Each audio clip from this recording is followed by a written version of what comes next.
eye, as the way the things my eyes have seen in this business, in quotes, I'm not pretending them that one, but like I need to see a commitment on your end. You need to pay me 70% of the fee.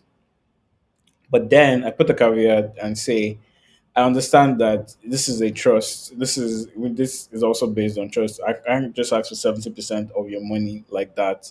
So here's the deal. If you pay me 70% of the fee, this is what's going to happen. 40% of that so okay, let's use numbers. Let's say I charge 100 naira for a design, and what I'm asking for is 17 naira. Like they need to pay 17 naira upfront. So what I tell them is that from that 17 naira, um, after corrections and everything, if you are not satisfied like with the final work, 40% of that 17 naira is yours. So essentially, 14 naira is going back to you. But that 13 naira, I'm going to charge it as a commission fee on my end. Welcome, everyone. I'm Teely, And I'm Dami. and this is the Creative Africa podcast. This podcast features flourishing African creatives who share our vision to keep artists and creators across the continent informed about how to tap into the lucrative potential of their work. Thank you for joining us today. We hope the podcast leaves you feeling informed, refreshed, and ready to make the most out of your creative talent. Let's get right into it. Welcome to the Creative Africa podcast. My name is Dami, and I'll be your host for today. And with me here, I have Alabi Mayowa, Damilola, which I'm very proud to say because that means it's my name. It's also my namesake as well. And he's a lot of things. And I met him in 2021, I think. It was 2021 or 2022. It was We met 2021. on. Mhm. Was this 2022? It was I think it was COVID times, sure. 2022 actually. Yeah, there were still Was it? some COVID restrictions. Yeah. But yeah, so we invited him to an event on our campus in Kigali, Rwanda, and so he came for holidays actually, but then we just decided to take some time out of his holiday to give him work again. So yeah, sorry, not sorry. But yeah, so without further ado, I'd like to give you the chance to introduce yourself. I already know a lot about you, but our audience don't may not know who you are. So, Alabi Mayowa, can you tell us a bit about yourself, the work you do, where everything all started? Okay, so you have my name down. I guess the you just missed the AKA, which is the Shutabug. I think that's what people know me more as. I am a multidisciplinary. Oh, this is such a long word. I'm a multidisciplinary visual artist. So I paint digitally. I photograph. I animate. What else? I design. Um, yeah, those are the four. I guess those are the four main things for now. But I'm also like trying to add a few more things to the arsenal. Um, I've been. I think people know me more for like my illustrations, and I've been drawing for about. I think. Wait, how long is it? 2024 from 2017 until 2024. I'm not sure how long that is. Maybe five, Hmm, 6, 7 years. There about. Yeah, I probably. think 7 years. Hmm, About seven My years. I've math been is not drawing the like it's not the best today. yeah. I don't know maths, so I won't lie. I just did 7 plus 7. But yeah, Hmm, I've been drawing for that long. I've been fortunate enough to win a bunch. No, I've only won one competition. I won't lie. And that's how like I knew digital art was my calling. I guess it was the confirmation I hmm, needed. I've had a bunch of collabs with Disney, Meta, worked with Meta a few times. Oracle, just every now I sold NFTs at some point. And yeah, I've been my art has basically taken me places that I couldn't have imagined. And yeah, I'm grateful to God for the gift. hmm. Yeah, well, first of all, if you go visit his website, just scroll and you're going to see a bunch of big logos there's Meta, Desperado, Disney. I mean, working with Disney and Meta, that's already like, just put that on your portfolio. I think anybody will want to hire you for their own illustrations or animations and all of that.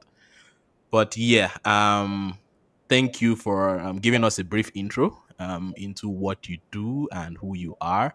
And hopefully, I'm trying to tap into some of the blessing and talents too. Since we share the same name, maybe we can find a way to Bluetooth that to me or so or something. Don't worry, I'll But drop it. yeah, The spirit of it. Don't worry. yeah. But I mean, you mentioned that when you participated in a competition, and that was when you found out that art was your calling. So first of all, what competition was that, if you don't mind sharing? So I would say that's how I found out was my calling. So okay, prior to starting off digital illustration, I think I would officially say I Mm, started off in 2017. The year before, 2016, I got a Wacom tab. Like prior to that, I was working as a graphic designer at Co-Creation Hub in Nigeria, and that's what I was mm, doing. But I've always been art inclined. I guess I've always like drawn, but I was also very curious about digital art because obviously as a graphic designer, like I was seeing a few things I wanted to try and do and imitate, but I couldn't. So I got a Wacom tab and I decided to try drawing, and it didn't work out. I know like my first illustration or something, I left it for a year or something. I didn't touch it again. Then a year later, I just decided like, oh, my money cannot waste. I bought the Wacom tab for like 50K. Then I'm like, oh, more. And this 50K, I must reap the benefits. So I went at it again. This time in 2017, about a year later, and I finally got the hang of it, or at least I got the method to the madness, and I started creating. And then I think down the line, I saw or someone sent me a DM to this comic competition organized by the EU and UN Women Association, something about gender equality. And yeah, they just sent me the link. The first prize was €1,000. I'm like, I've never won anything in my life, but I was pretty happy with what I was producing then with digital art. So I'm like, let me go for it. I know what's funny is the first one I submitted twice. I think the first one I submitted, um, I didn't like it that much or I made a mistake with the submission, but then I now submitted another one, and in that one, I made a mistake again. I put my first name as Damilola, so you see, there's that name carries weight.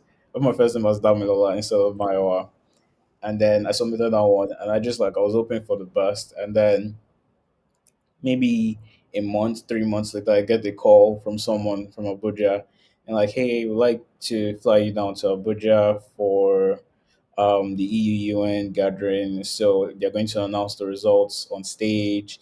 Yada, yada, yada. Book your flight to book your hotel. I'm like, I'm on a free trip. Okay, let's go.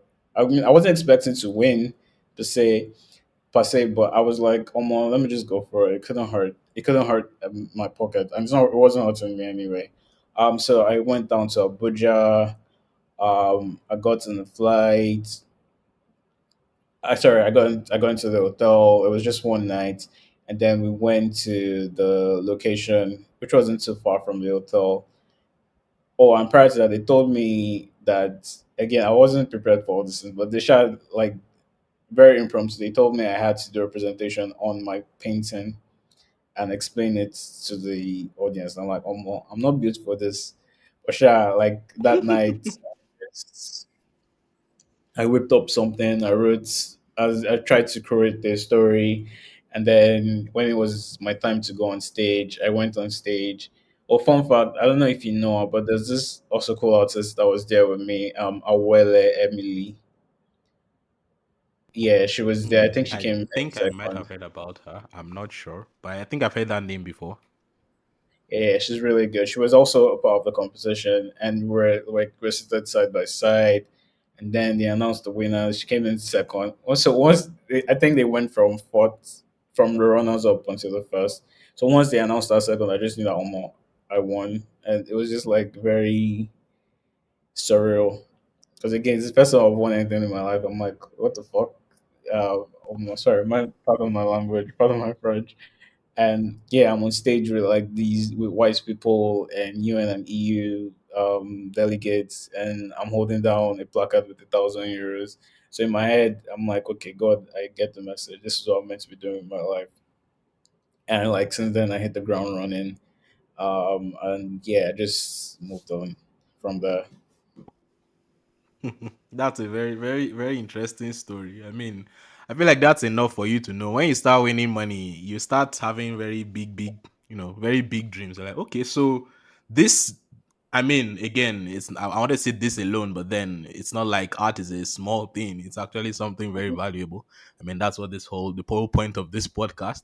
But then, sometimes I feel like you have to, it's after you hit that first, I don't know.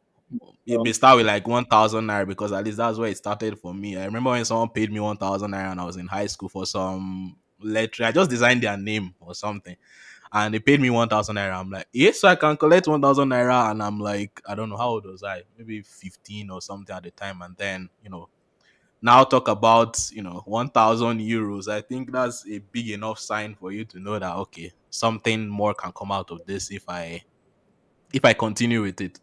So right. yeah, and as you said, they were taking you there like for free. So there was it wasn't at any cost, right? So why not? Of Yeah. course, why not take the opportunity? So and yeah, for the part where you had to present your work, I feel like that's also something. I feel like many artists struggle with that, or creatives who are not performing artists. I think most of us will have our work, but we want the work to just speak for itself. But then you find out sometimes you also have to speak for the work, even if that work is passing its own message. And I think that communication is a skill that we also need to pick up.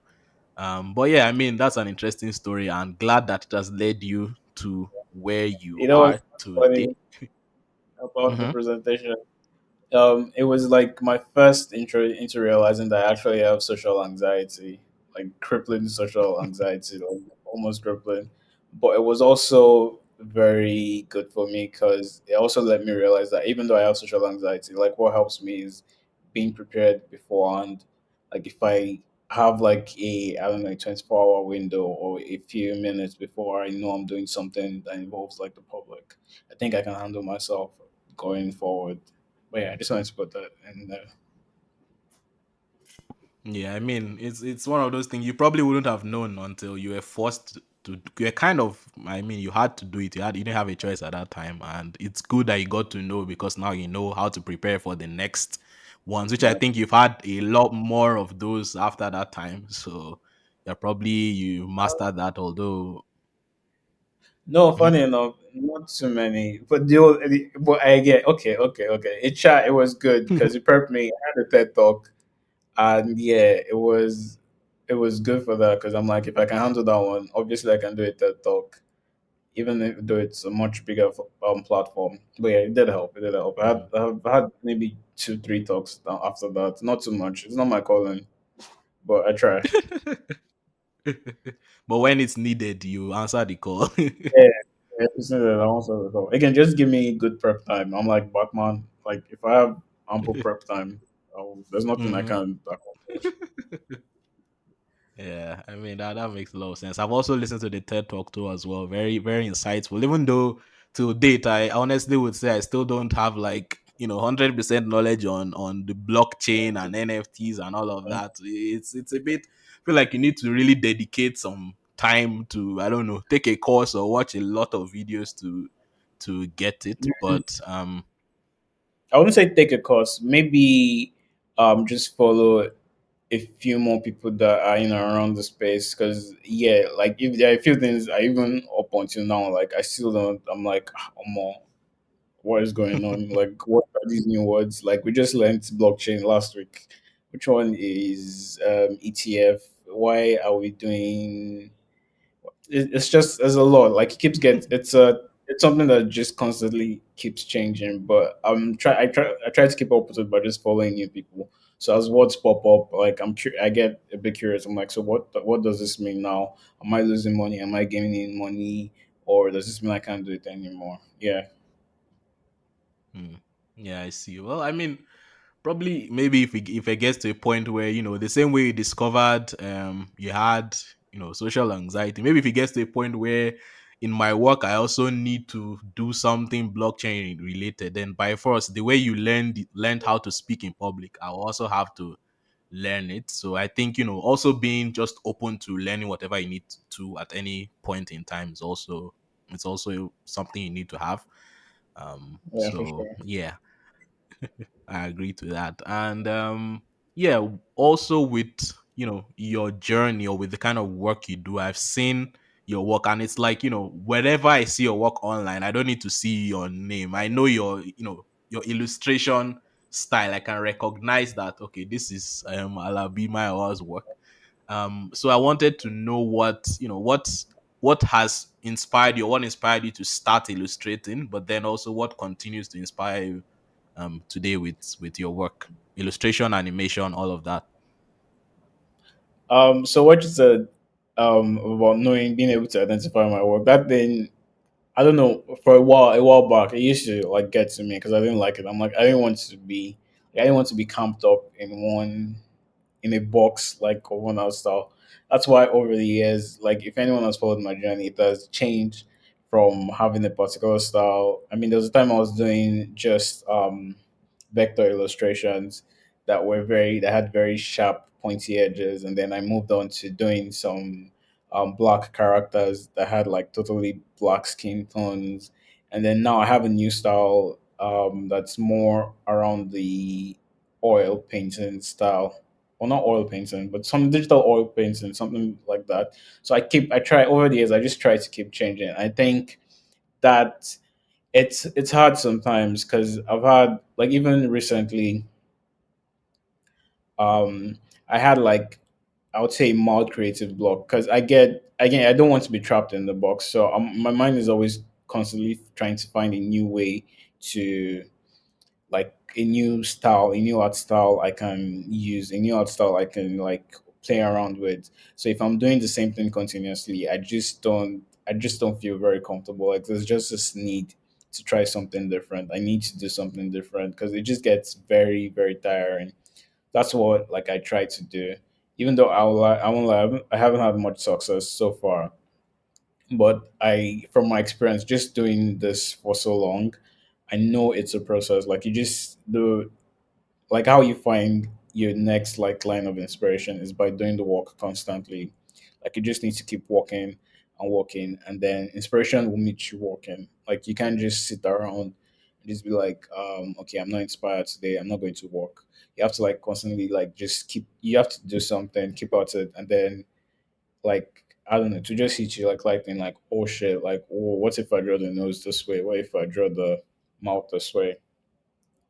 And I guess it's the same thing for animation, even though that one is a bit technical. So I tend to only do animation projects like when again almost when I'm forced to do it. Like it's not like my paintings. Like I could be inspired to do a painting today, and in 1 hour I'm doing it. Animation takes a bit more work in the sense that it's more technical. So the best way I can explain it, if I'm doing one painting, like if I decide to work on a painting, even though it might take me a month or a few weeks, it's one painting. But like it's one paint, all the work is going into one thing. But animation, you need to draw the same thing like 5,000 times or 1,000 times, like to get the motion.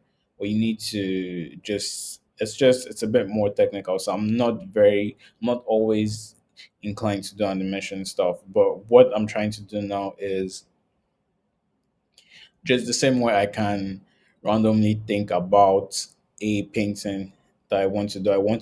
I've been trying to think up an animation I can just randomly just blot out, even if it's take time.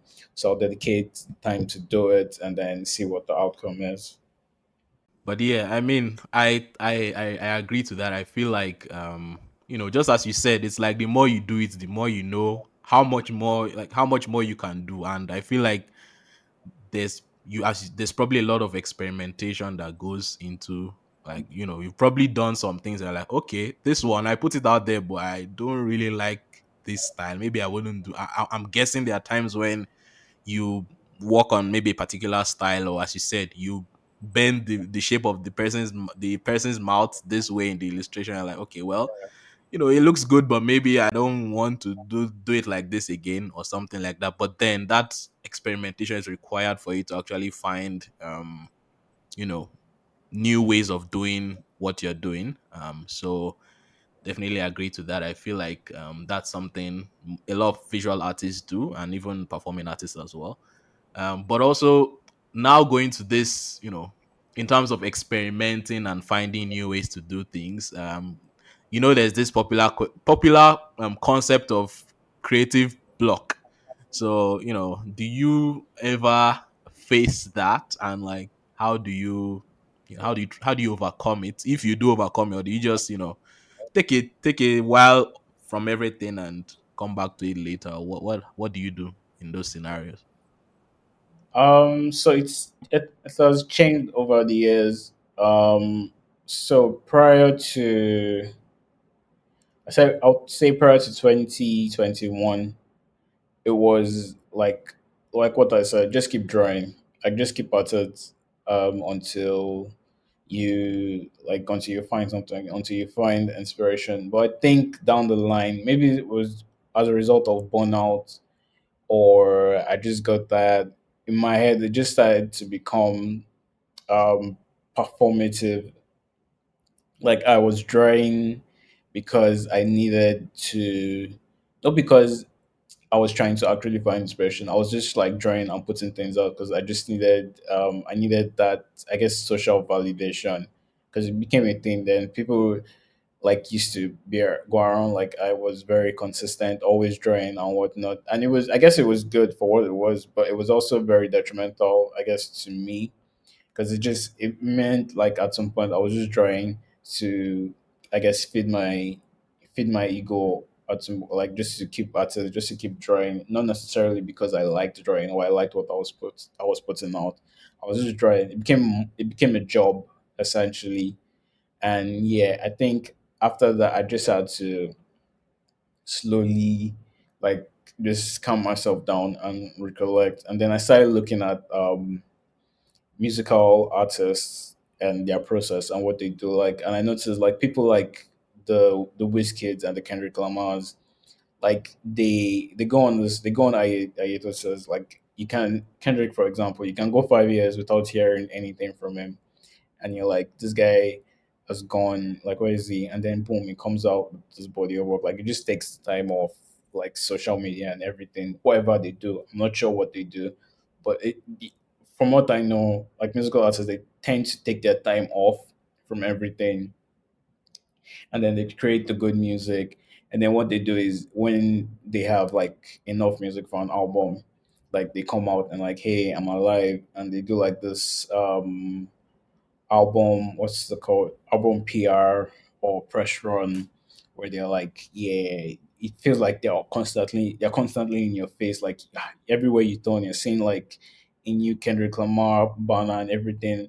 And then like once that cycle is done, maybe it lasts for like 3 4 months, they disappear again, and you won't hear from them until like they're ready to do. So I don't know if it's the best thing for me. I'm trying to adopt it now. I started it last year, where what I did was I think I deactivated my social accounts, and I was just offline for about 6 months. I traveled. I was still working, like I was still constantly creating stuff, but the need to, because I think I have this obsessive problem. Like once I create, I need to share it immediately. Like I need to put this, like if I finish a painting and my head is like banging, I need to put it out like now. If I don't put it out, like my hand will literally be scratching me.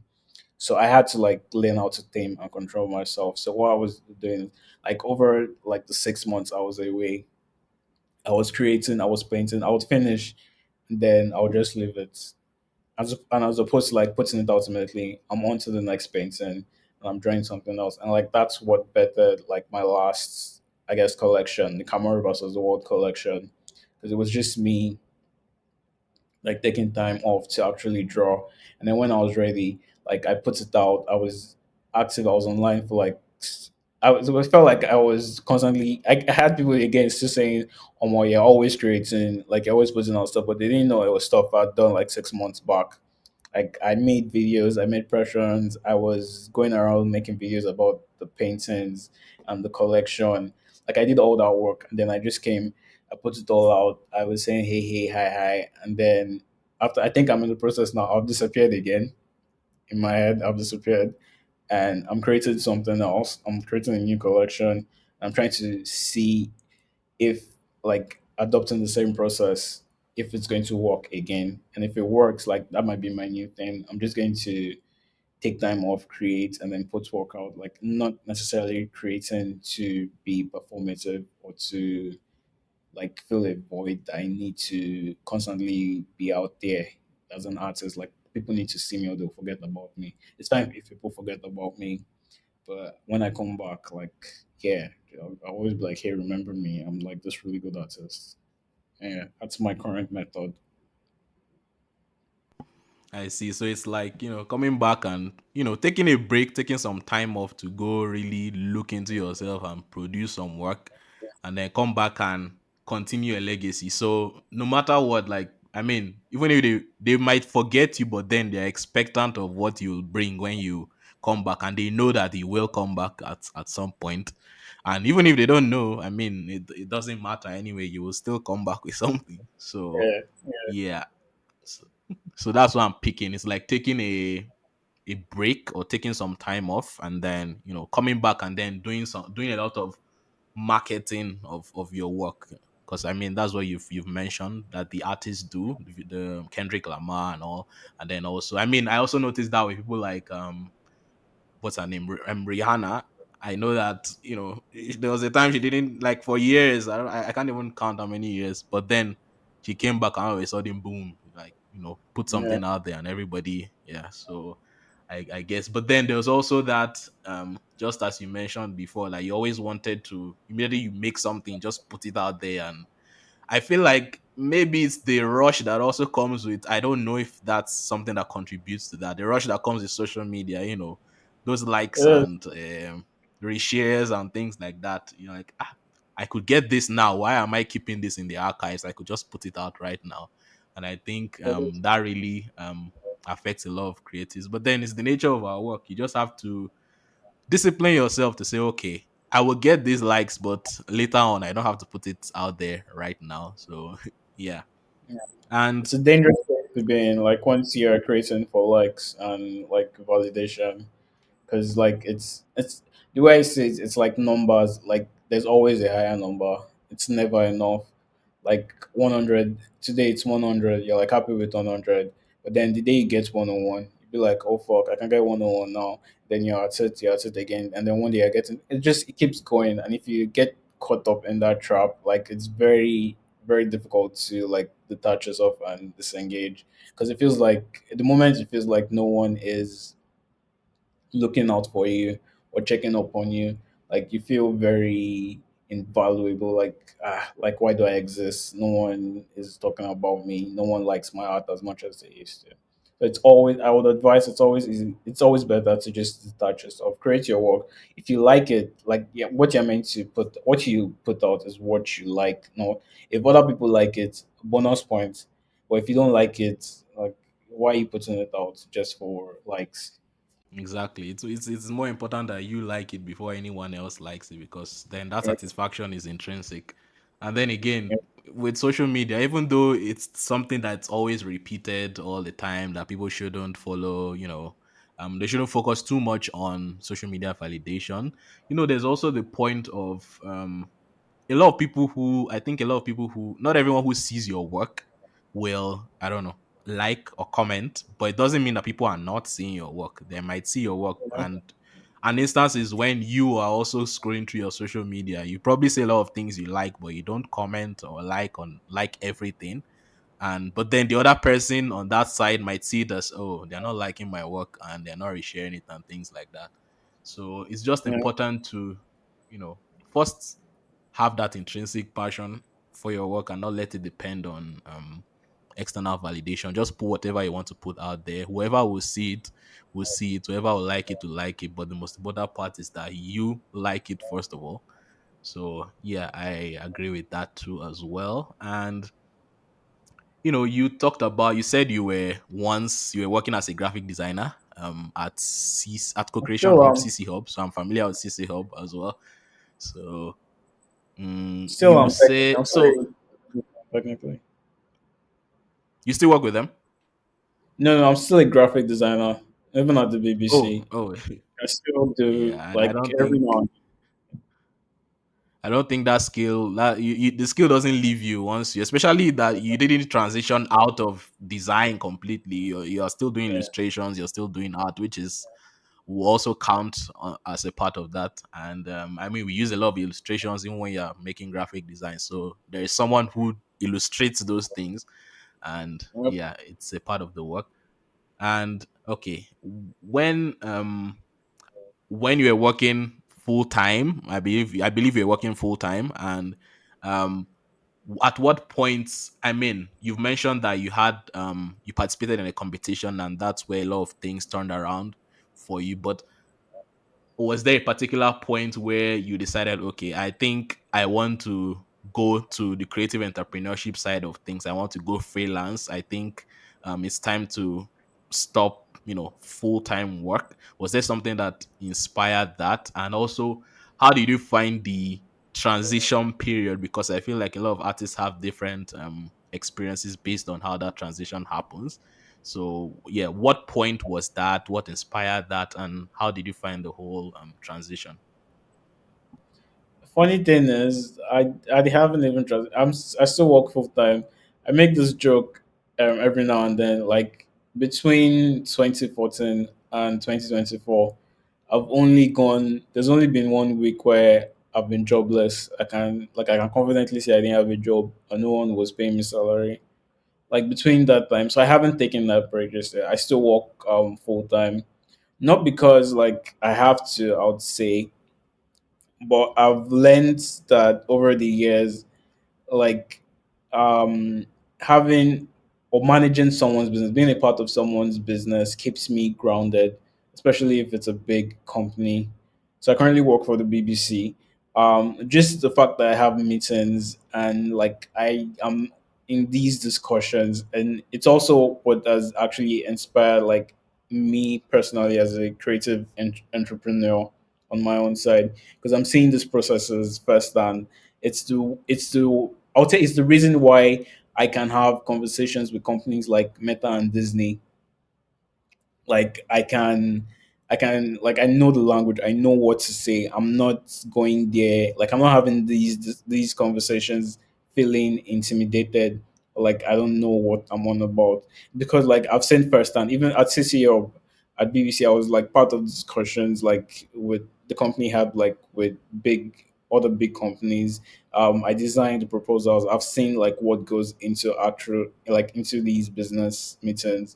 So for me, it's like even if I can go, like I still want to stay here because I don't think I've learned enough just yet, like about the business side. I will eventually like stop and have to like fend for myself and have to like get my own team and get an accountant, a lawyer, and all that properly, like everything done properly.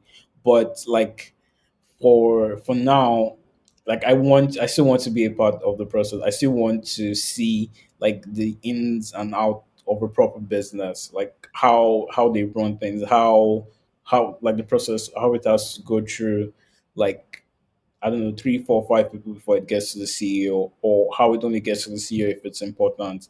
Like at some point, if I decide to quit and establish a studio, what's the first thing I need on the ground? Like who's the first person I need to hire and all that stuff.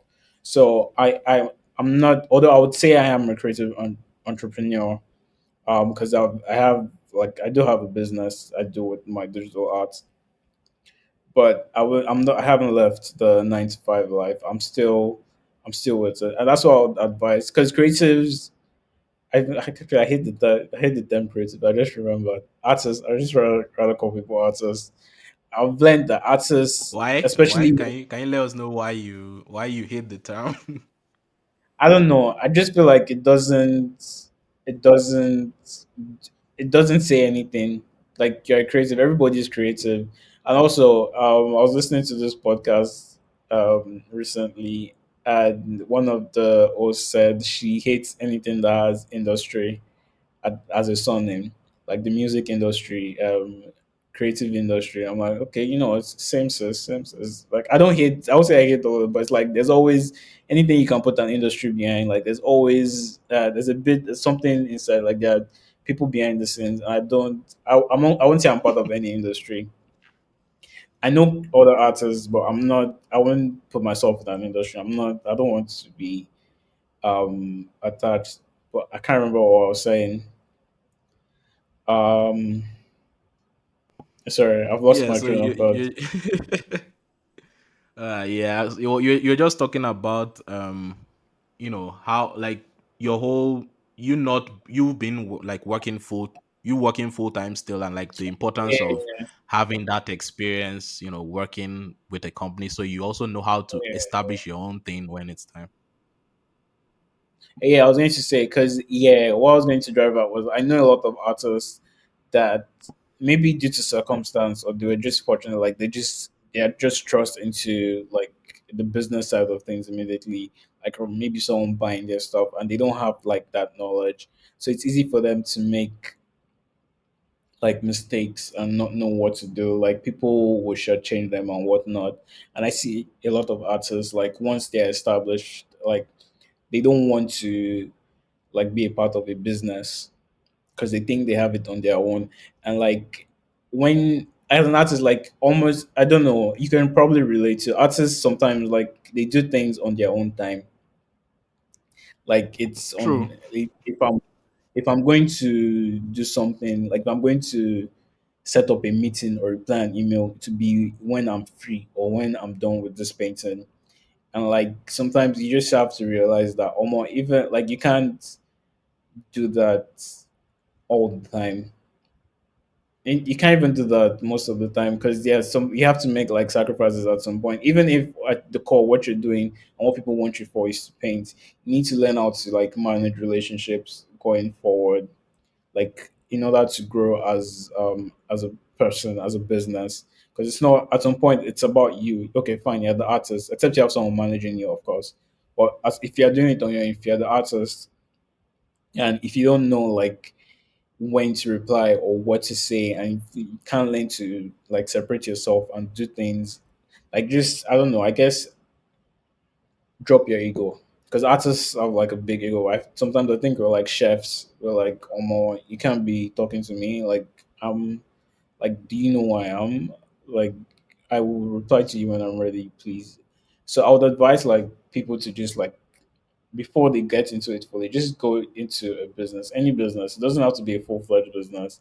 And you can be with them for like 6 months and drop out. You don't have to be there, but just see how things run, like how they do their things, how they how they will send emails and whatnot. It was like from working at CCL, I learned how to craft emails properly.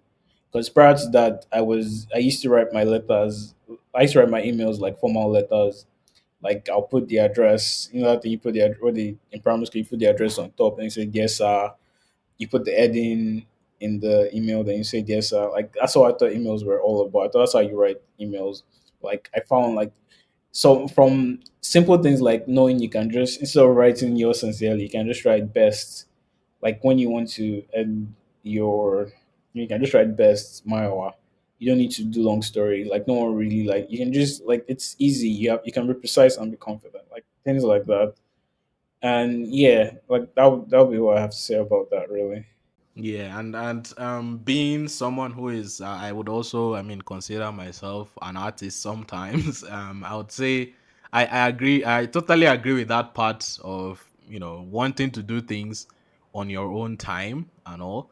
But then also, I think the ego side of things, I feel like that would come when okay, you start feeling like you're someone who is now, you're now there, or at least you are somewhere now. You're now considered a big artist, but then I think for people who are just starting out as um okay, I wanted to say creative entrepreneurs. but artists who are entrepreneurs. No, you can. I It's my personal problem, but please don't let personal problem. my yeah, don't Yeah, let but I like my think so choice. for people for people who are just starting out now, maybe I think for some of them it might be less of an ego issue and more of you know for many of them they usually many artists transition from the artwork being a hobby or just something they do on the side for leisure and all of that into a full-time or into like a business. And there's a lot of things that you have to learn along the way, which includes the discipline, being able to reply on time, being able to do certain things the right way. But then for those who don't, maybe go through the business route, like people who have worked somewhere before and have gained those skills and know how things are done, for many of them it's like, you know it's understandably hard because they're like, I've been doing this, on my own time. Why don't I have do I now have to do it on someone else's time? And also this is something that I've personally experienced, which I also want to know if it's something that you've also experienced.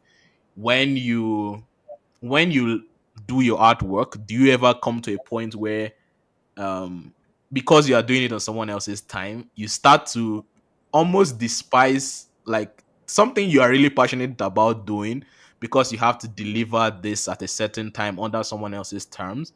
You start to not like your work anymore, and that might be the point where you want to take a break from it and do something else and come back. But it starts to seem like the thing you were passionate about, you're no longer passionate about it. Have you ever gotten to that point like in your career, and like how have you dealt with that? Because I feel like that's something a lot of creatives and artists face.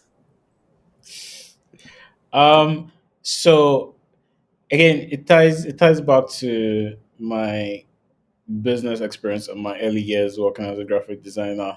So when I started off, like I could draw, but I wasn't drawing digitally, so I was creating designs. So designs, in a sense, were my paintings, to be say, and I felt like personally attached to them. Like if I create something, if I put something somewhere, like I know why I'm putting it there. Like it makes sense to me. So it was a big like shift when I got hired, and then they're telling me the logo is too big. You know that general term, reduce the logo small, Yeah. reduce the like those things. Initially, like my first, they used to get to me like more like I'm creating this. I know what I'm saying. I'm the artist here. I'm the designer here. Like believe in my vision. Like this thing bangs the way it is. Don't try to minimize. But they're like, no, no, no, no, no. The business needs to pop. They need to see the logo of the business on the banner. Like, why? What are you doing? Like, it has to make it 5 times bigger and whatnot. So, like, having to do that for like the past, I don't know, 14 years, because I still go through it even now, like at the BBC. Having to do that, like, some part of me has learned to detach myself per se when it's not work that's mine. So it's more in a sense, what how I do it is that if like so okay, this is your own work, or if I'm doing my own work, you can come and meet me. Like if I'm making a painting for I don't know, for Meta, for example, and they want something done in a particular way. What I some if I'm really attached to the work, if something I really like, what I do sometimes is like after I first off I try to like cut my ego down. Like if I explain things to them from my own perspective, if they're insistent, and I try to cut my ego down, and then what I do is as simple as it is, I just listen. I do my best to listen to what they're saying, and because they're not saying it for any dumb reason, like they know what they're saying, they know what they're trying to get across. So if we can't reach a consensus, I do what they want. I at the end of the day, even if it's my work, I'm learning that I'm hired. I've learned that I was hired to translate their vision. I wasn't hired to translate my vision. They like the way I do things, but they are not paying me. They're not paying. I don't know if it makes sense. They're not paying me for my work. They're paying me to interpret something they want my way, like how I've done it. But they're not necessarily paying me to do. to showcase myself. They're paying me to showcase them. So like I've learned that over the years that okay, so even if like at the end of the day I want to say I did this work, and I want people to be able to say, oh yeah, yeah, that's like you said, like you can identify my paintings. I want people to be able to say, oh, that's Shutterbox painting. I've also learned over the years that it's fine to like just kill that ego. Like even as much as my name is attached to this work, it's not my work at the end of the day. I'm being paid for a service. It's like if I go to a fuel station, for example, and I'm paying them, I go to a mobile filling station, for example, I'm paying them to give me mobile filling station, and the attendant because he has his own he has his own filling station. Is like nah, like I know what's best for you. I'll give you I don't know Baba Ijebu for like this is one that will make your car run faster and whatnot. Like I'm not going to pay him obviously because I'm not coming. I'm coming there because even I'm coming there because you know how to use the mobile pump. You're assigned to the mobile pump. Give me a mobile filling station. I'm not coming here for your own fall. I want like mobiles for. I don't know if that makes sense. Like that's how I say it. So it's just about detaching yourself. It's hard sometimes. Like it's not even hard. It's hard all the time because even me that I'm saying this sometimes I'm still like, but are you seeing what I'm saying? Like what? Why isn't this message getting across? Like, just do it this way. But again, obviously, like all these things, because I've been in so many conversations, I can't tell you how many make the logos bigger, change the fonts I've had in my lifetime, like since I got into this, so I started my career. Like hearing that constantly, like I don't know, there's just some part of it that just like learns to accept it and just do the work. But obviously, there are people. Again, me, I've had the experience. I know how to deal with it. There are people that are just in, I don't know, their first year, maybe second year, and it's still hard for them to let go because it's their work. They still feel attached to the work. But like eventually, I think if you just like realize that it's a service you're being paid to do, and it's not necessarily your work, it's their work. Like you get better at it. Yeah, definitely. And it's just all about balancing your, how I put it, your self expression with actually solving the problem for a client. Even though sometimes you feel like the way you want to express it is what will solve the problem, but then, as you said, you have the client saying make the logo bigger, but then you're like, you don't have to make the logo bigger. You probably just have to make it darker or something. But it gets to a point too where you just have to know, okay, you signed a contract with this client, so yeah, you can give them that advice, but if they want the logo bigger, give them the bigger version of the logo. But also at the same time, make sure that you've also, eh, how I put it, exhausted your own, like you still give them the advice and let them know that I've told you what I think is the right Yeah, way yeah, to go. exactly. But then Yeah. again, I also respect the contract or respect our agreement, and I'll provide whatever services that you've requested of me. So it's something that, yeah, as you said, you still experience it to till today, and you've Yeah. probably done a lot of work. So I don't think it's something that ever completely goes away, and I don't think it should go away. I think it's something that, because it also helps you with your work, it means that you still have your own voice, and yeah, it's not something that should go away. But then you just learn to understand that it's business and you're doing something for someone else. It's a different thing when you have, your own illustration, you make your paintings and then you put them out there for people to buy. If people are buying it, that's because they like what you have done and they're coming to buy what you have done. Yeah. But when you're providing a service, it's a different situation entirely. And you are more, on their own terms than you might be on yours sometimes. But then again, at the same time, I think, still set your boundaries very clearly too. Don't let them, don't let your clients, and that's the importance of having a contract and an agreement and all of that. Don't let your clients also just tell you to do anything and everything. You should still have some boundaries when it comes to all of that. So yeah. Did you have some other thoughts on that as well? No, no, no. I think you touched on most of it. Again, so like you said, having an opinion on things being a certain way doesn't. It's not a bad thing. It just means you care, obviously. and like you're trying to make sure like the best work is like being put out. But it just comes down to communication. Like even if you want something done in a specific way, you just need to clearly communicate. And then what happens in best case scenario is you and the client, you're able to reach a consensus and figure out what it is to do. So it doesn't help both parties if one person is strong headed and insistent that this something must be done a particular way. It's meant to be like it's a collaboration. It's that's the essence. It's meant to be collaborative. I give my opinion, you give my opinion, find a consensus. If your opinion works best, if mine works best, then we agree and we move on. Yeah, totally agree with that. And also going back to something you mentioned earlier on, so you said that you know, part of your experiences or some of the things that you learned from working a full-time job was I would say communication or how to communicate well, because you talked about how you knew how to write emails better and things like that.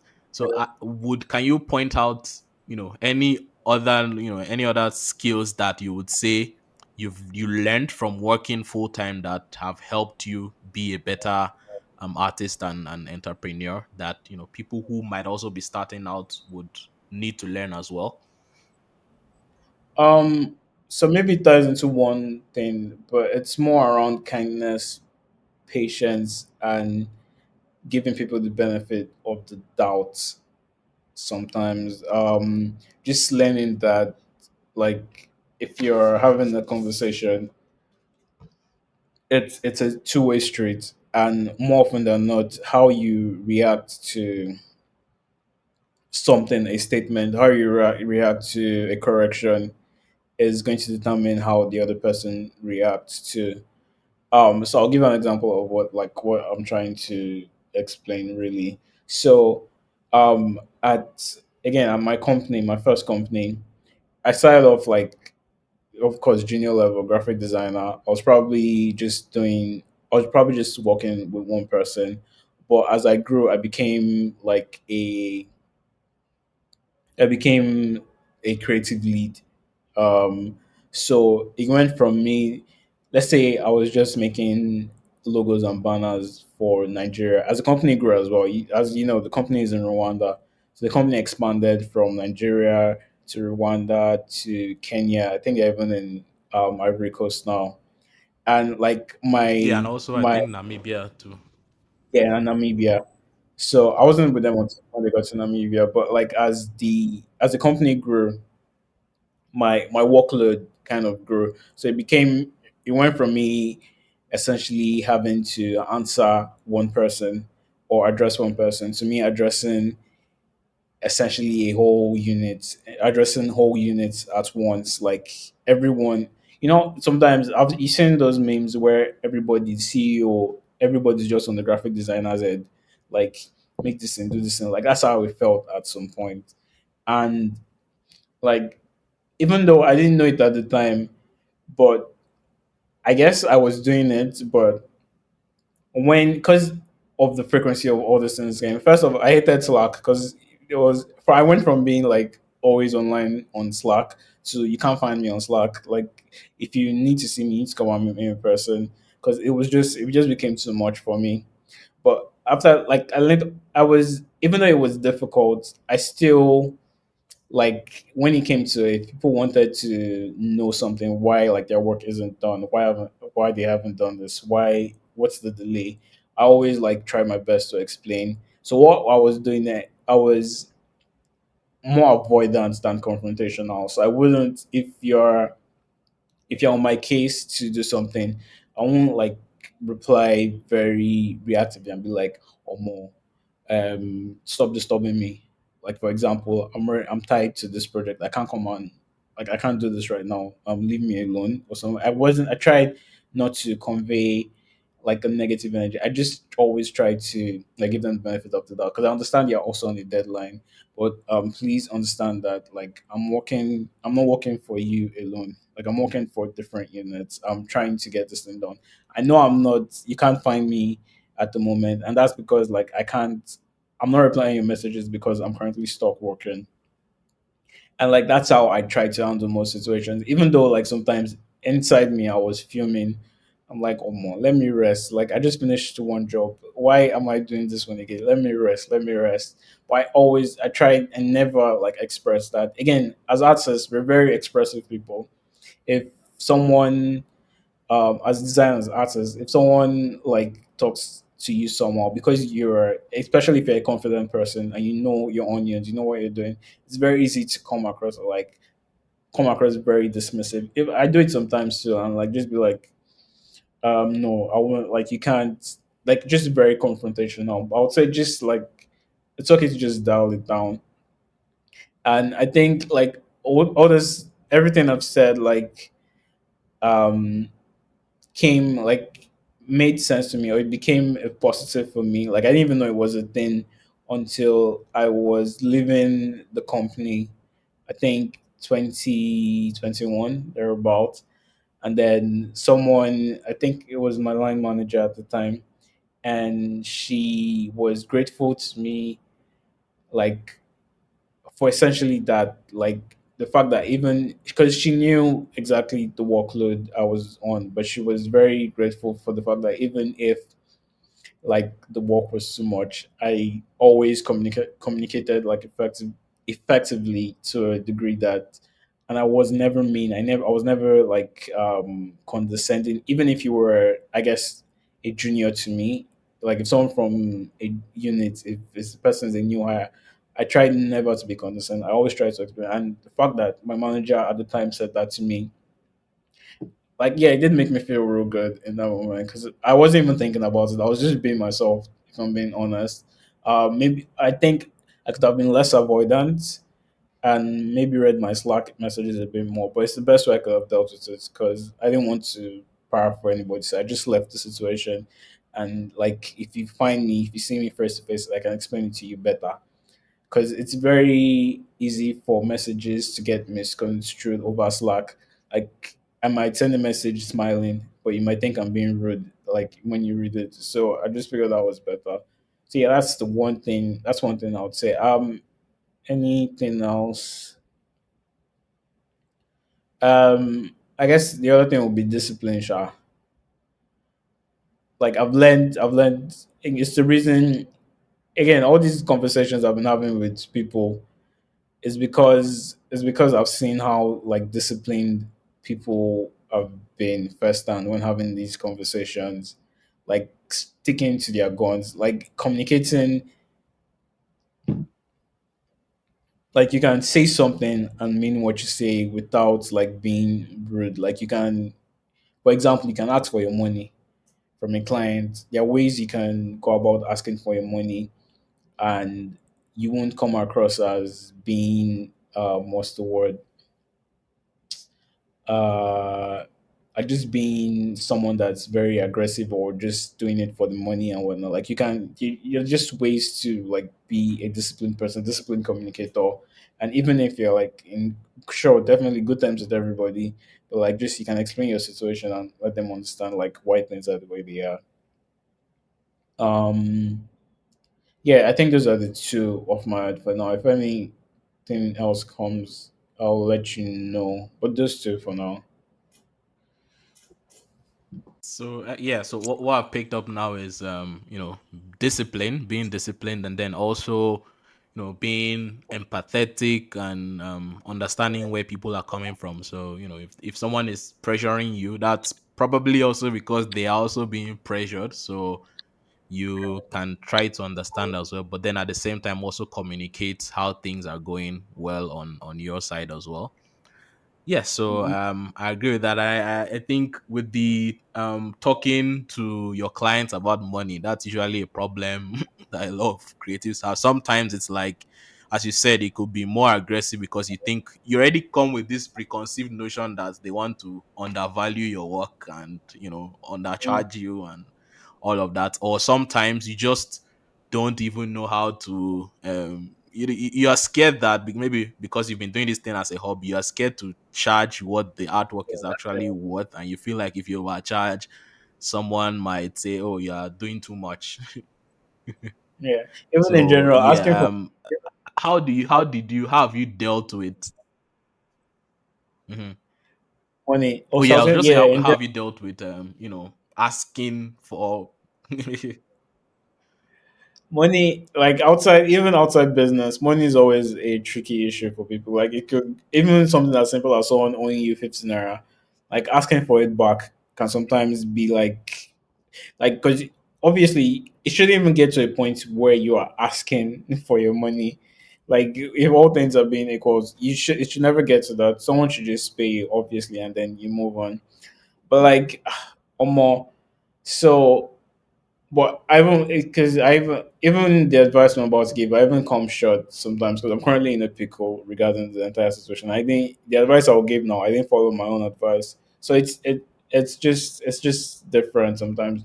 But what I try to do is like off the bat, um, like I let them know that they need to pay 70%. I need to make sure there's a commitment on your side, like before we even start the project.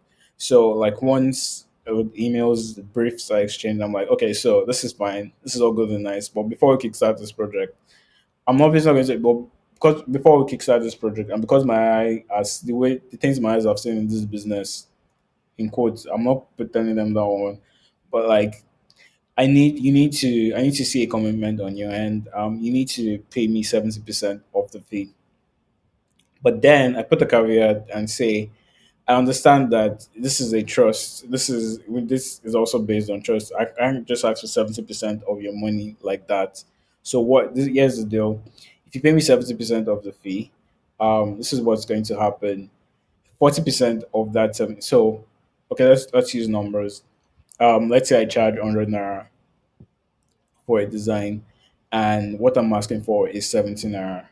Like they need to pay 17 naira upfront. So what I tell them is that from that 17 naira, um, after corrections and everything, if you are not satisfied like with the final work, 40% of that 17 naira is yours. So essentially, 14 naira is going back to you. But that 13 naira, I'm going to charge it as a commission fee on my end. It's just the fact that you engaged me, and even if we, unfortunately, we weren't able to agree on the final like product, the fact that I did actually put my time and effort into this project, I feel like I do deserve some form of compensation. So you need to pay me, like regardless of how ever the situation, you need to pay me 30%. But you need to pay me 30 naira, but the 14 naira is yours. And like that's why I tell them upfront. So what I've learned is that even in scenarios where we are struggling to like decide on more, this is not what the final design, it's always, I don't it's only it has only happened once where someone was like, yeah, I want my 14 naira back. I don't want to do this anymore. But more often than not, like what happens is that between me and the client, like there's commitment. Everyone tries to find like the best solution to it. Like we go through reviews, as many reviews as stated in the contract, and we're trying to find a solution. So what the advice is, make sure before you engage in a project, make sure whoever you're talking to is also as committed as you are into the project, and that's by like there are fine details you can put in your contract as well. um like you can it could be things like doing a temporary license or permanent license or doing the fee thing. Just make sure that like there's a commitment from before again, you can't, before you marry someone, you need to be sure that the person is the right person for you. So there has to be, you need to see what that person has to offer at the end. So just make sure like there's commitment from the client, and then you can proceed. Like that's what I would advise. But again, all these things are easy to say. Like I'm in a situation where just based off past, I'm currently in a situation just based off past engagements, and like being sure that this person is a reasonable person, and we've had like multiple projects together, and it's worked out. Like I decided to be trusting and not go like this route I just explained. I didn't do the 70% route, which is what I would have done typically. I'm like, just based off the relationship we had. I know you're good for it, so let's go ahead. And I'm in a situation now where the person, I'm not saying 13 naira, I've not seen 49. There's nothing. I don't have anything in my account, and I'm currently waiting for the person to settle me. So again, these things like they change. Like as experienced as I am, it's hard for me to now. It's not hard for me to tell people I make mistakes. Everyone makes mistakes. Like things like this can happen, but just make sure. I mean, I'm not. At the end of the day, I'm not completely worried because, like I said, this person is someone I've had like business interactions with. So I know it will happen eventually and it will be all good. But yeah, for people that are just starting off, people you don't have a relationship with, it's always best like to make them commit, like let them put their foot into the same box as you are. And then you guys can take it from there. Yeah, thank you so much for that. And I mean, what I've picked up from that is just first of all, trying to have some solid form of agreement with whoever you're working with, but then also at the same time knowing that clients are different from each other, and you can be flexible with some things based on the amount of trust you have for them. But if it's probably someone you're working with for the first time or something, it might be better to have more solid arrangements and agreements with them. So yeah, yeah, definitely agree. Well, and also just in general, throughout your whole creative journey or your career, has have there been any particular, maybe tools that you use to organize your work, or resources, courses you've taken, things like that, that you feel like have helped you be successful with your creative journey, particularly on the business side? Because I mean, we can also talk about the courses you used to learn illustration and all of that, but want to focus more on things that have helped you on the entrepreneurial side of things and your business side of things. And are there also people that you look up to? Are there any other creatives that you've learned from, things like that, that you feel like our audience would also be interested in hearing from, or resources that they can check out as well? So for the business side, just someone in general. No, he's not an autistic person at all, but it's just someone like I happen to spend a lot of time with while I was at CCO, and we traveled together like a couple of times, and just like yeah, we have a solid like relationship. And he's a very good business mentor. It's Boston Tijani. The Is it the Minister of Information or something? So at the time, he was the CEO of CCO, and yeah, maybe because I did great work, like I was just always in and around him, and just as a business person, the only thing I would say I wasn't able to pick up from him was how to like interact in a physical setting with people. Because if as much as I try to, if I'm not prepared enough, I have social anxiety around new people, so it almost never works out for me. But just other than that, like just seeing him like move around, like I was able to pick up a thing or two from him, like how he carries himself, like when he does his presentations too. So again, when I did that talk at in Abuja on my TEDx talk, it was easy for me to just yeah, Boson had the talk like this too. I was part of it. I saw how like he interacted with the crowd one on one. I saw how what he did, the thing he did with his eye contact, what he was looking at the point at that moment. So yeah, just following him around. In terms of yeah, still on the business side, I've been watching, like I watch a lot of artists. One person in particular is Uzo Art. She's a Nigerian based in the United States, and I think I like her because she's the one person I know that has never like shied away from talking about, like she's very open about like the business side of the art industry, at least from our perspective. She talks about like from her losses to what she actually she goes into detail. She puts out her plans for the year and things like that on Twitter, and she lets you know like this is what is happening here, this is what I lost. She talked, I think at the time she talked about dropping out of university to focus on art fully. She talks about turning down deals from like big companies like Gap and whatnot. And I think it was from just like watching her, like I leaned into the more of the business side of art, like from selling stuff, from selling prints to making murals and all that. And I won't lie, I'm still like I still follow her and try to learn from her extensively.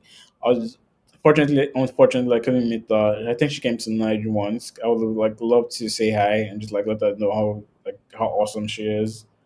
Um, but yeah, I like that she's very detailed. Like if anyone would come and meet me as an artist now, and like what who should I follow? I'll be like just follow Zod. Like even if you follow me, you won't. I'm not the best person because like for 6 months you see me online, like posting art. Then the next 6 months you won't see me. Like I'd rather like me for me like again we're different people. I'd rather like close myself off, try to figure things out, and then when I have it figured out, then I'll come outside. But Ozark, on the other hand, like she goes like every day, like you get a daily step by step process. You know what she's doing now. You know what she did yesterday. You know why it didn't work out, like why she has decided to stop selling prints, for example, why she's doing clothing and doing fashion at this point. Like is she making money from the art? Like she even goes into details like that. Like is she making money or whatnot? And she put like it's for the general public. She puts everything out on her Twitter page. I think it's very inspiring. Because you know, like yeah, as nine even me, I won't lie. Sometimes it's very and it's not like due to anything. It's just because of the way Nigeria is set up. It's very hard for me to be as open as her, especially in a country like Nigeria, because before you know now, like they're inviting you, EFCC is coming to your house over like something minor, like something that's general. So it's like it's not as easy. I'm not going to blame any Nigerian if they're not doing what she's doing because I understand it. I wouldn't like I'm always guiding because I don't want police wala. Like it's imagine having to go and explain that I'm making this much money because I sell paintings and art, and they will be like, "Are you Picasso?" and all that. So it's not like it's not as easy for me, but like I'm fortunate again, everyone is fortunate enough to have Uzo. Like she does everything. She basically just lays out the blueprint for anyone who wants to get started, like how you can get started. And I think she's also very approachable. You can have a conversation with her anytime and like yeah, she'll answer you and all that. Then in terms of the creative side, uh so it's hard. I wouldn't say I have like people I've looked up to or people I follow in particular. Because out of it, like I like a lot of artists. I like their work. I like what they create. But because I'm more of a person that tries to not be like I try not to stick into a particular box. I don't want to be known for one particular art style. So I'm always looking at different artists. Like I follow 1,001 people. Resources like if you see me like my creative process, I won't like it's just me opening most of the time. Well nowadays it's me opening Pinterest, Behance and Dribble and then just letting like all the work of other people around the world, like just consuming everything. Just spending like even when I'm not doing work, I just spend hours and hours just scrolling through all these platforms, just looking literally just looking. If I see stuff I like, I just this is very interesting. I can like go back to it and try it like going forward. Like that's how I do it on the creative side. Resources, so everyone is different. I don't tend to use resources per se. One thing, University of YouTube, like because when I started my career, I didn't have much. I was on a salary, but almost Sakwa, I couldn't necessarily pay for courses that could have helped me then. So it became a habit for me to like find free resources. Like I'm mostly on YouTube, so I guess that habit stuck. So it's you hardly hear me say like I found like this good resource on graphic design or on illustration. Like I think the way I learn things is seeing things happen like firsthand, seeing things as they're done. So like I was spending tons of time like on YouTube watching tutorials and like just a tutorial for a specific thing. Like I couldn't for the life of me just sit down and start like going through like the fundamentals of the advantages of this. Like no, if I want to know how to do one thing now, like if I want to know how to make the logo bigger, like all I was doing was I'll go on YouTube. How do you make the logo bigger? What do you press to scale and whatnot? I find that and I adopt it and I like move on from there. Well, of course, like this isn't for everyone and it doesn't apply to anything. I've been trying to use the same method to learn 3D design, for example, and so far so good, but it's not as fast as it was for me when I was learning like illustration. So I know like there are different things. At some point, I might need to just actually just fess up and go buy a course for graphic design and use I mean for 3D modeling and learn properly. But again, like I'm still like sticking. It's hard for me to let go of that habit because it's how I've learned things, even down to animation. Like it's how I've learned. I've just gone on YouTube and like typed out what I needed to know and moved on. Yeah. Thank you so much. And definitely, at least now we have, two more people that we could potentially reach out to also be guests on the podcast as well. And then, I mean, if we get to have a conversation with Uzo, then we can also pass the message that Mayowa said that he finds you awesome and all of that. And then maybe next time if she comes to Nigeria, then you could also Yeah, for sure. meet up For sure. with her. And yeah, hopefully Bosun Tijani too. But then I feel like there'll be a lot of logistics around that. But it's never impossible. It's never impossible. So Definitely never, we'll never, also never. add him too on our list. Mhm. Yeah, never So say never. yeah. So as we come to oh yeah, exactly. Never say never. Never say never. We'll try. I'll try. The same way I reached out to you, I'll reach out to him to him too. So yeah.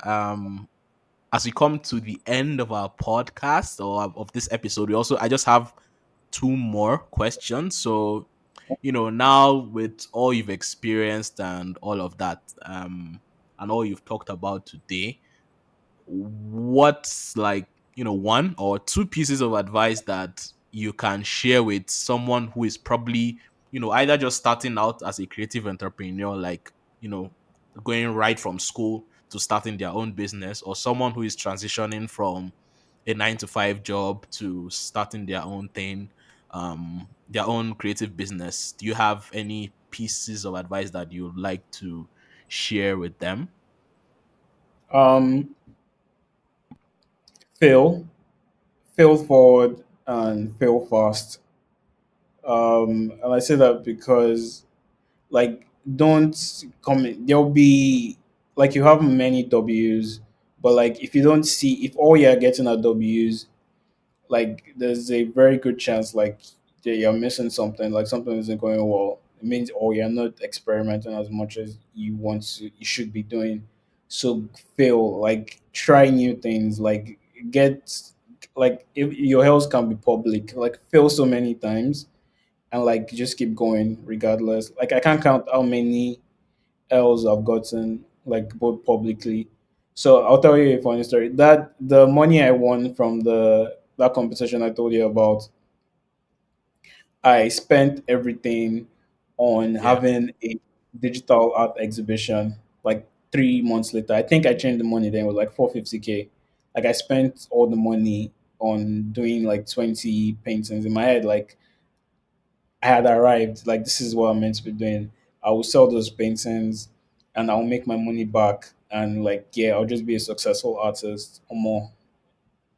Ah, since my eyes have seen like it was You so know bad.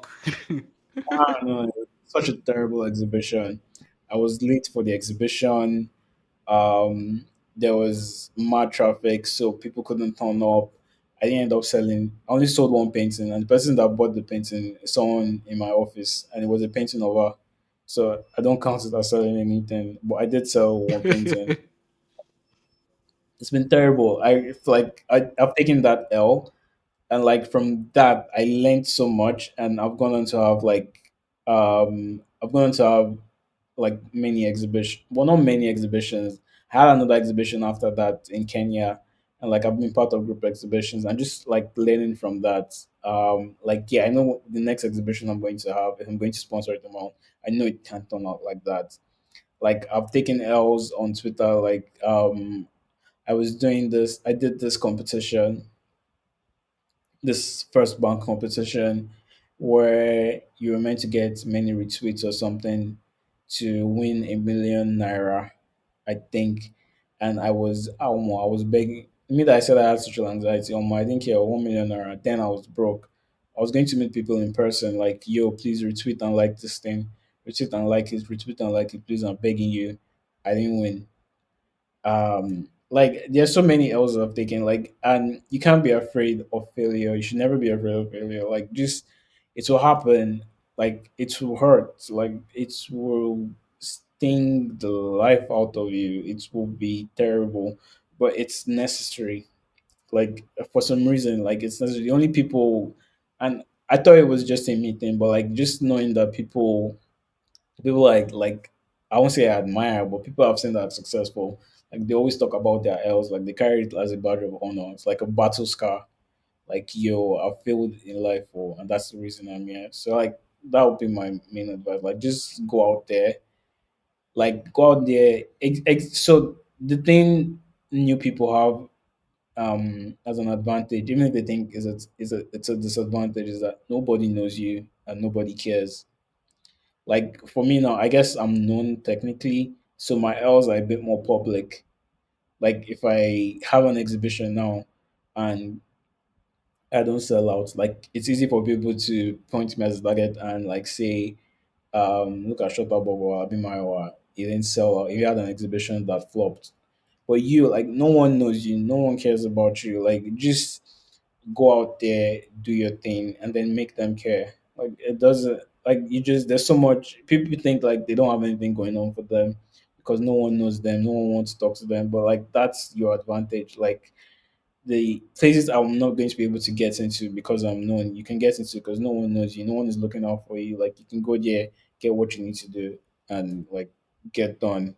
So yeah, that would be my main advice. Just go outside and fail. Like fail as much as you want to. Like fail until like people are calling you like an L guy. I know it sounds like such a terrible thing to say, but it really is the best advice like I think I've ever received in my life. And yeah, like I used to be so ashamed of my failures and be like, nah, it shouldn't have happened to me. But now, like, I'm happy they happened because if it didn't happen to me, I wouldn't like that new experiences I'm experiencing now. I wouldn't know how to deal with or like how to navigate. So that would be my only advice. All right, thank you so much. So yeah, fellow creatives, artists, designers out there, if you're only experiencing wins and you're not experiencing any losses, any failures, then you're probably not shooting high or far enough. So be willing, be open to fail, and because it's through those failures that you experience growth. And as you can see from Mayowa's experiences, that's what has led him, or at least those are part of the things that have led him to where he is today. So one more, less serious question. So if you weren't doing illustration, animation, or all that you're doing today, is there something else that you probably have been doing? Was there like another path that you might have gone on if you were not? Because I also know that you do some, or at least I've seen recently that you have some aspirations in the music side of things. I feel like you have a collection of what are they called? The this Final, I wouldn't call them CDs. I think you can explain that better. Yeah, yes, yeah, vinyl, vinyl. I don't even know how to pronounce that. Yeah, so you have, so is that, and also DJing as well. I hear you. I recall you said something about wanting to go in that direction. Oh, yeah, I've invested so much into DJing, but unfortunately, I haven't. It's not as good as I want to be just yet, but it's still in the works. Yeah, so if I wasn't doing art, probably music, DJing. I won't say rapping or singing, but just DJing. There's something like I don't know. There's just something about it that gets me going. And then maybe I'll probably be somewhere doing something that has to do with movie production.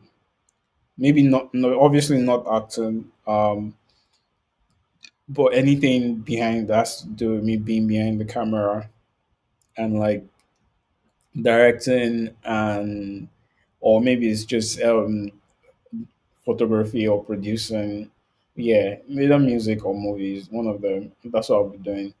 But there's also the typical Nigerian route where I'd have ended up working in a bank as 9 to 5, which was meant to happen, but we thank God for His mercies. You escaped. I ran away. This is not my life.